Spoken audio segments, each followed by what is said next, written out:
Hey everybody, this is your boy Andrew. Hope and pray that you're having a blessed day. I know I am. Bringing you guys undefeated Mathmech deck profile. Me and my buddies have been deciding to host our own local since some of the rules of restriction have kind of lifted up where we're at. I still can't go to our main store, but our buddy Justin, who has a space, has been kind enough to host for us, and so shouts out to him. Love the deck. I was going to play this at Nats, but obviously we're not having that. Deck's very resilient, very resilient. Can grind with your opponent, even though it's made to go second and one shot your opponent. It can do some really, really amazing things. Stick in there with some of the best decks. I once again have had no problems playing against any matchups, be it Rogue or Meta, Adamantipator, Eldritch, things like that. I've been winning a lot of those matchups and whatnot.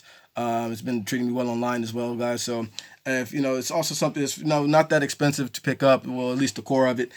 Some of my tech choices obviously might change that, but the core of it's not very expensive to pick up, and it's a ton of fun to play, and it's not very complex either. So without further ado, let me get into the deck, guys, and see if you like it. All right, starting off, we've got 3 Mathmech Sigma. What this guy does is you're able to special summon him from your hand or graveyard if you control no monster in the extra deck, and if you use him obviously for link material, synchro, whatnot, he'll be banished after if you did use that effect. Also, what is cool about him is that you can use him for synchro material as a non-tuner if you were to use a synchro or use him for a synchro summon. So that's very good because he provides you that layer of versatility. Then Mathmech Nabla. What he does is when he goes to grave, they're kind of like BAs. The Mathmechs are.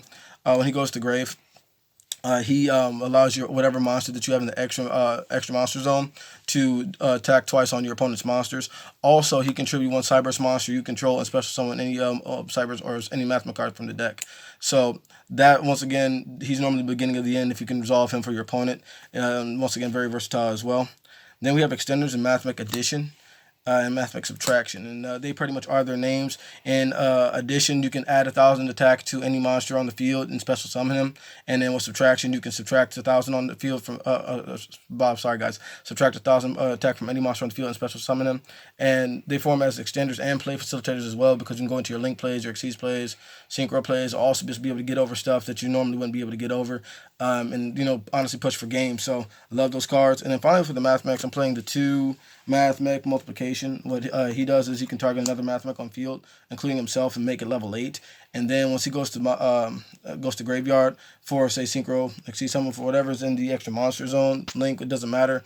Whatever's in the extra monster zone can have its attack doubled. This is really how you win. You want to see this card. It's not.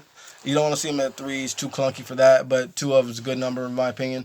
And that's it for the Mathmechs. I don't play Mathmech Division because, quite frankly, I think the card's hot garbage. It really legitimately does not do anything to advance your game state at all. And its effect of being able to tribute something from the extra deck to be able to special summon, save 1 from hand and graveyard, it's, in my opinion, it's kind of counterproductive because if you're going into your plays, you don't want to do that anyways. So that's it for that. Play the 3 Lady Debug. Search for my combo pieces, and I'm playing the 3 Microcoder because it searches you any Signet, spell, or trap in the deck, and essentially basically searches almost any monster in the deck. Being able to search my Signet mining and search another card that we tech in here as well. Very, very solid card overall, and also it's just an excellent extender, being able to link into your Code Talker monsters from your hand. Just a really amazing card all around. I mean, he's up to $22, and yeah, I kind of see why he's well worth it. So. Except for that, then we play the 1 Backup Secretary as a combo extender and searchable. Pardon me, guys. Throat's dry. Then getting to the hand traps, 3 Nibiru. For a minute, I saw a lot of players going away from this, but as I see online with more players, they're kind of going back to it. Some of the top players are going back to it. Simply because some of these decks are evolving to the point where things like Dark Ruler and whatnot aren't working anymore, etc. And I think, it's kind of consensus almost that we kind of just have to go to as much preemptive hand traps in the main deck as possible. So 3 Nibiru is still the best card for stopping combo, and then 3 Ash because it's still the most versatile hand trap in the game. And the well-timed Ash can still get you there sometimes. So that's what we want to do for that. That rounds out the monsters. Spells, 3 Lightning Storm. I know that I said the core of the deck wasn't budgeted. I know I said the core of the deck wasn't expensive, and it's not. But I'll be honest, I did have to spend a little money to get this as competitive as I want it to be. 3 Lightning Storm, I just kind of think this card is essential right now. Being able to break through boards, being able to break through back row. It's really, really important in this format. And just having just many cards as possible to be able to push through, especially if you're playing a going second strategy.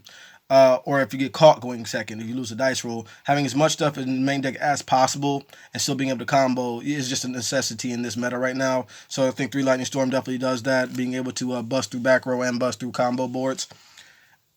Then 3 Silent Mining to be able to search anything that I need, consistency, and then 2 Pot of Desires.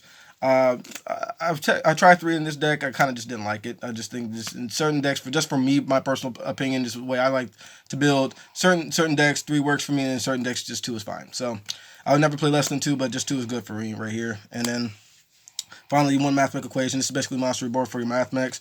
Searchable. And it's hard once per turn. That's why you don't play more than 1. What it does is you reborn Mathmech and it boosts it attack by 1,000 attack. It's really, really solid overall. You can get any Mathmech, whether it be your Mathmech Exceeds, your Synchros, or your just regular monsters. Really, really good all around. All around with our spells. Traps. We have triple impermanence. Right now, I think this is the best hand trap just because it doesn't get called by the grave. Not once per turn. Obviously, its versatility, being able to set it as well. I just think this has been doing the most for me. And then we're playing the 2 Super Factorial. This card's amazing. If you resolve this against your opponent, you probably will win.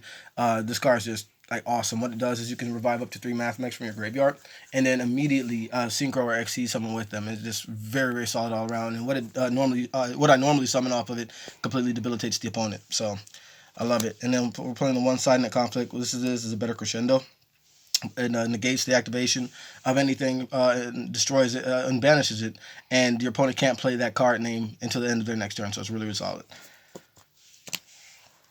And that's for the main deck. That's 40. Going into the extra deck, I have the 1 Link Disciple, the 1 Link Devotee, the 1 Link Karibo, and the 1 Lingeribo. I've actually been liking this card, but once my access code talker gets here, I think this is probably the one that I might cut just because it doesn't come up as much as I would like it to. It's it's good, it's versatile, but I think as the meta has changed, this has kind of gotten away from the reason why I put it in there in the first place. I know it'd be solid against Eldritch, but I can just build go into a monster that can deal with the back row in general instead of making the Lingeribo, or the Lingeribo rather. But it's been solid so far. So I'm playing that. 1 Code Talker. It's actually won me a match against my buddy when we were playing. The 1 Code Talker Extended, and then I played the 1 Cyberse Wicked. Then I follow that up with the 1 IP Masquerena and the 1 Avermax. I really like this combo right here because this, truth be told, just gets me there against Eldritch. When you drop this down, intargetable, indestructible rather, Avermax is really, really hard for that deck to deal with. So I really, really love that all around. And that's it for the links. And then for the Mathmech cards, we're playing the 1 Prime Mathmech Alan Bershin. I think we've seen enough of this guy. You know what he does. Just being able to get you pretty much anything in your deck, literally. It's really, really strong. And then my number 1 Super Factorial target, Mathmech Manipulation. This basically is like Trish on crack, except for you can send 1 spell. Trap your opponent controls 1 monster and 1 card from their hand to the grave. It's really ridiculous. If you resolve this card just like a Trish, you probably will win the game. They're just too far behind on resources at that point, and it's just really, really solid. Just being able to debilitate their field, their hand as well. It's just simultaneously just really, really good, guys. And then how we win, our Mathmech Magma. What this does is if it destroys a monster by battle that your opponent controls, you can blow up 2 cards on the field. It's really, really good. And then this is how you get there. Geomathmech Final Sigma. When this card hits the field, guys, it's just ridiculous. You normally want to make this off of anything involving your multiplication and any other tuner that you have. And once it hits the field, it's normally hitting the field at 6K and unaffected by your opponent's card effects, and it punches for double battle damage. It's just ridiculous. It's a juggernaut of a card. When it hits the field, you're most likely going to win. Show you guys what I played for in my sideboard.